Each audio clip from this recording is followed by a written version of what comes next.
today, as Warwick said, I'm going to recommend ways that you can improve your user's experience this Black Friday and going forward. I'm hopeful that you will be able to put many of these changes in place before Black Friday, and if you haven't, I'm confident that they will still benefit you to have in place in the long run. What you're going to learn from me is about structure, how to guide users through the user journey, text, how to use language to improve user experience, visuals, user interface do's and don'ts for Black Friday, as well as features and systems and resources that are available to you. How to guide users through the journey. Guiding users through your website has a lot to do with the navigation of your site, as well as the hierarchy of the information that they are shown. The first thing that you need to do is to plan the journey. So what process should the user follow? They should hit your website and swiftly be able to choose a range to shop. That means they need to find your Black Friday range with ease. Ensure that the Black Friday portion of your offering has some constant visibility on your site, whether that's on your homepage or on a header banner that you can see throughout wherever the user is on the site, and definitely on your navigation bar. And then from the Black Friday category, the user should be able to sort through products to find what they want using filters and subcategories. All the relevant info that they need to compare specials and prices should be on hand at the category level already, so that they don't need to click through to the product page to see what they need to see and to compare. On the product page, all important product specs and delivery info must be clearly stated, and any conditions should be clear. Product page. All your important product specs and delivery info need to be clearly stated. Conditions, especially Black Friday related conditions, need to be clear. And the option to add to basket is the most important thing on this page, so that needs to be the most visible thing on the page. After this, adding delivery addresses and making payment should be a very streamlined process, so as to avoid losing anyone at this phase, especially after they've shown high intent. So don't have any distracting elements here. Keep everything very linear and functional. To keep users on the path that we've described,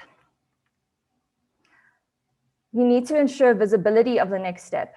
Think about what users need to interact with to get from where they are to where we need them, and how we can make that really visible and easy to use. So consider what color, size, and effects could improve visibility of that next step on your page. Add icons to labels to make options obvious and clear. These should be recognizable and understandable at a glance.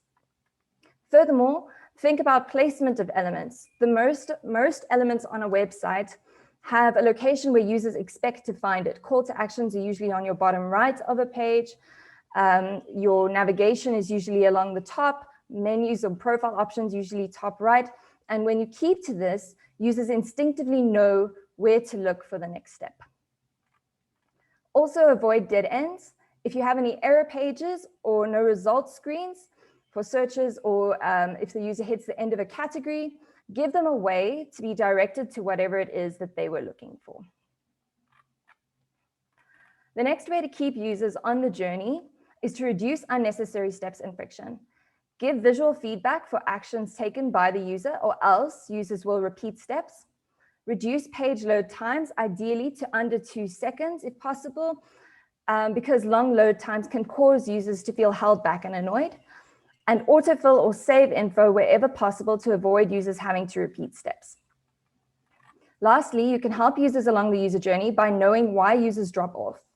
We anticipate that users drop off due to high prices or unavailability of product, but they also drop off when they can't find what they're looking for on the page itself, or if the page is not the same as what was indicated that they would find on the page before. So if they've hit something unexpected, the way to prevent this is to make sure that all your links are correct and that your banners are accurately descriptive of what they're going to find.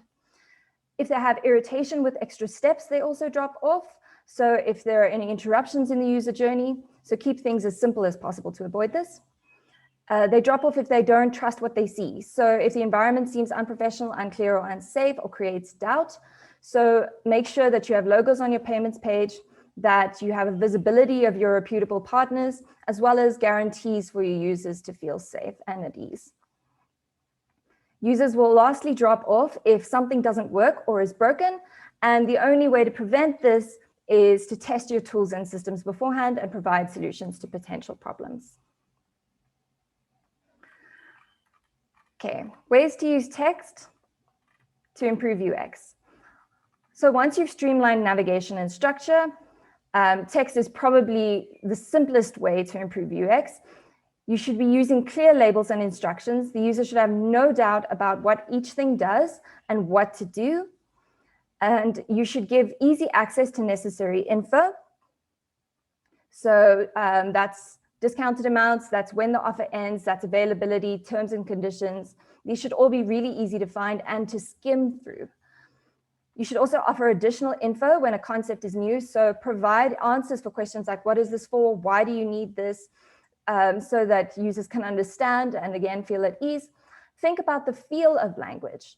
So you can and should create urgency when the user is shopping, but don't be manipulative. You should create a sense of certainty and security at the payment page.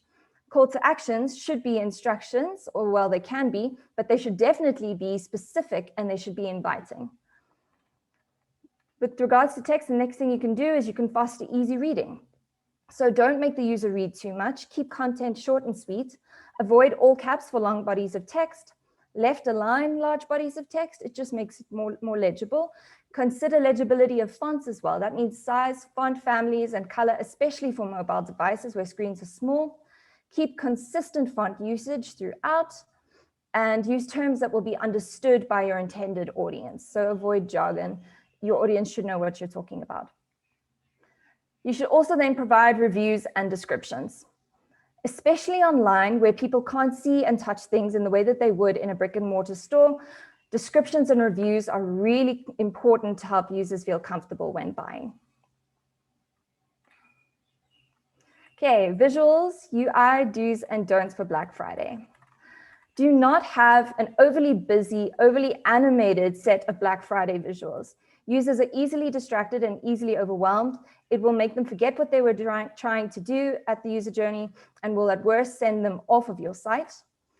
Do not use dark UX. That means avoid attempts to purposefully hinder or trick the user. Don't advertise percentages off that you're not planning on running. Don't hide important links or avoid having users see certain information, and don't make it hard for users to contact you.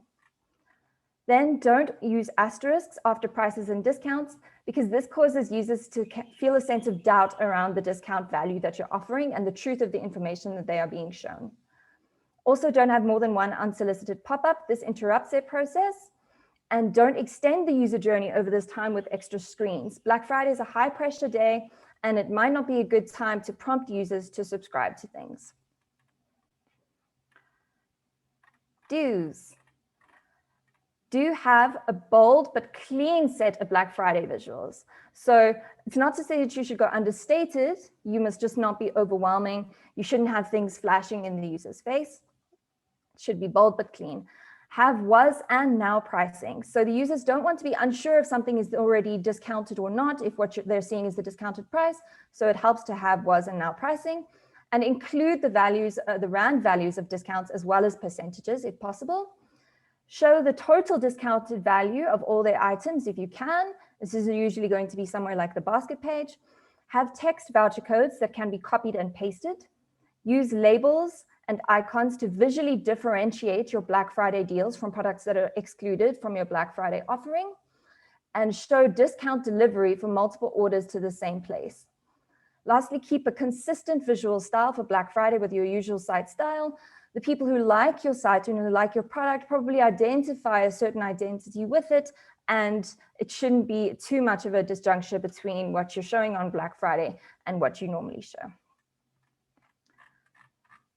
Okay, features and systems that support a good UX. There are many other things that you should consider aside from the interface itself that will support a positive user experience. These include working payment methods. So double check your payment methods and systems are working correctly prior to Black Friday. Ensure that you have a working search function, categories, and sorting. Users who struggle to find what they are looking for will go to your competitors because almost everyone has specials over this period. Ensure that you have access to assistance, have help or customer service availability on Black Friday. have guarantees and customer satisfaction policies in case of issues, and provide a good product and service. Lastly, I just want to chat about resources that are available to you to improve your UX going forward. These include newsletters like uxplanet.org, UX Design CC, as well as surveys. You can have this on your site. You could, for example, trigger it as an exit intent, and then people can give feedback as to why they're leaving. Customer support and social media complaints. People give a lot of very valuable information here, especially if you have something like a call center, any kind of support, they're the first to hear about problems. A/B testing to see what works and what doesn't. Google Analytics or other analytics platforms to track changes and the effects of changes and set a benchmark for how your site should be doing. And then lastly, recordings and heat maps using things like Hotjar to see what your users are doing and where their interest lies.